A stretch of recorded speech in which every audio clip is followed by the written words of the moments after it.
अकोल्यामध्ये एका सायकलच्या दुकानातनं तब्बल 1,15,00,000ची रोकड जप्त करण्यात आलेली आहे। अकोल्यातल्या गोरक्षण रोडवरच्या न्यू शर्मा ब्रदर्स सायकल आणि फिटनेस सामान विक्रीच्या दुकानात खदान पोलिसांनी ही कारवाई केली आहे।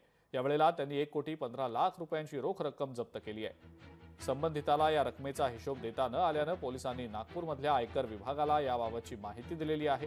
ही रक्कम हवालाची असल्याचा संशय पोलिसांना असल्यानं ही कारवाई करण्यात आलेली आहे। त्या ठिकाणी छापा कारवाई केली असता येथील दीपक दिनकर घुगे वय 30 वर्ष याच्या ताब्यामध्ये जवळपास 1,15,00,000 नगदी कॅश आम्हाला त्या ठिकाणी मिळून आली।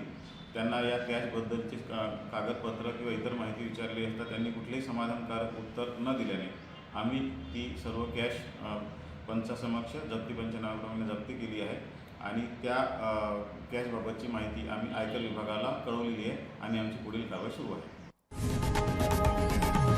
लोकशाही मराठी ऐका, पहा, जागरूक रहा।